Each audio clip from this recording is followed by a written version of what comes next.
Salut à tous et bienvenue, c'est Jean-Mi. Aujourd'hui, j'ai décidé de vous reparler histoire. Je vous ai déjà parlé d'une graphic novel, aujourd'hui on va parler d'un manga. Aujourd'hui on va parler de Frieren, qui est une œuvre très spéciale. Le manga est écrit par Kanehito Yamada et illustré par Tsukasa Abe. Dès sa sortie, Frieren a connu un immense succès. En effet, il va aborder la fantasy d'un angle qu'on voit rarement. Le manga ne va pas vous raconter une aventure épique ou des batailles pour sauver le monde, mais il s'intéresse à ce qui se passe après l'aventure, lorsque le héros rentre chez lui et que les jours ordinaires reprennent. Allez, on va voir de quoi ça parle. Et on se retrouve avec les différents mangas. Donc là, c'est toutes les parutions sorties à ce jour. On en est au volume 11 et ça sort chez Kiun en français. Je vous en parle un petit peu plus en détail parce que c'est un manga qui m'a vraiment beaucoup plu. Imaginez que vous avez vaincu le mal, vous avez terminé la quête de votre vie. Que se passe-t-il ensuite? C'est là que débute Frieren. On y suit le personnage de Frieren, une elfe magicienne immortelle qui a voyagé pendant des années avec ses compagnons humains. Elle a participé à une grande épopée, combattu le roi démon et ramené la paix. Mais en rentrant chez elle, Frieren découvre que ce qui semblait être un bref moment pour elle a été en réalité une toute autre vie pour ses amis. L'histoire commence là où les autres se terminent, après l'apothéose, là où les héros s'apprêtent à rentrer, à vieillir, et pour les humains, à mourir. Je vais vous montrer quelques planches, surtout du premier volume, comme ça vous n'êtes pas trop spoilé, que vous ayez une idée. La direction artistique, les planches sont très fouillées, très détaillées.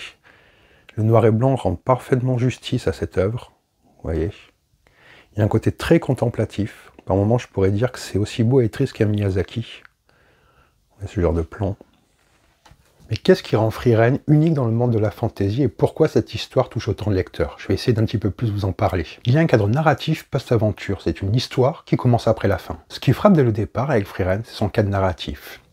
Plutôt que de nous plonger dans une quête trépidante ou des combats épiques, le manga choisit de se concentrer sur l'après, sur cette période qu'on ignore souvent dans les histoires de fantasy. Nos héros, après des années d'efforts, rentrent enfin au pays, et chacun reprend sa vie. Pour Frieren, l'elfe, ces années passées avec ses amis, ne représente qu'un bref instant, comme un battement de cils.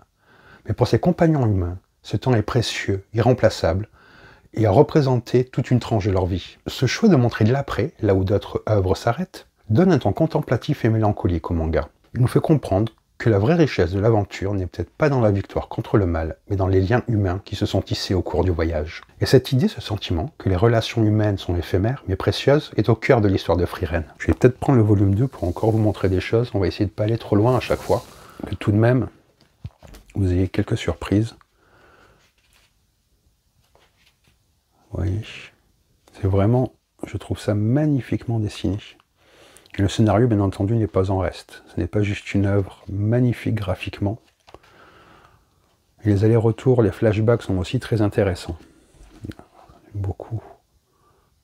En tant que lecteur, on découvre l'impact de cette temporalité différente à travers les yeux de Frieren, qui ne comprend pas immédiatement l'importance de ces moments partagés. C'est un angle vraiment original et qui pose des questions intéressantes. Comment vit-on en tant qu'immortel entouré d'humains mortels? Comment appréhender une vie faite de rencontres et de séparations?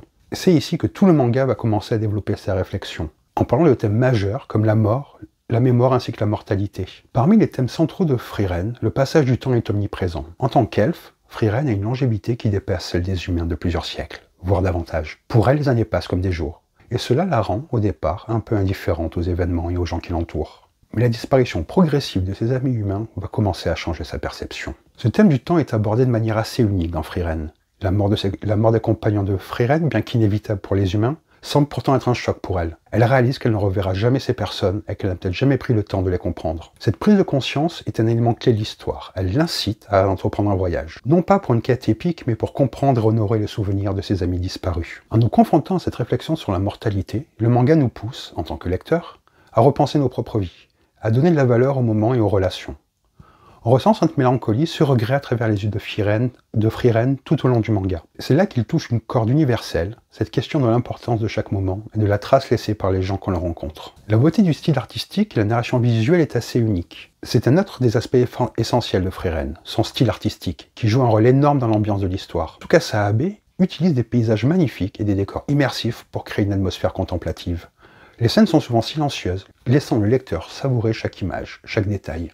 On sent l'immensité des montagnes, la profondeur des forêts, et même la tranquillité des rivières. L'illustration de Frieren en elle-même n'est pas exubérante, elle est calme et subtile. Les expressions des personnages sont souvent discrètes, presque cachées, et pourtant elles parviennent à transmettre des émotions fortes. Cette subtilité reflète parfaitement le caractère de Frieren, une héroïne peu loquace, qui préfère observer plutôt que d'agir. Parfois, ce sont les silences entre les dialogues, les moments où elle contemple le monde qui en disent le plus. Il y a une vraie poésie dans cette approche. Ce n'est pas un manga qui cherche à éblouir par l'action, mais à toucher par la beauté du quotidien et la profondeur des souvenirs. On ressent chaque page comme un tableau, un instant figé qui rend compte en silence ce que les mots ne peuvent exprimer. Ouais, regardez un petit peu le volume 3. On va reprendre un peu du volume 1 parce que je ne vous ai pas tout montré. Ça me permet de vous montrer des planches. Encore une fois, c'est aussi une édition de très bonne qualité, comme on voit souvent chez Kyun actuellement d'ailleurs.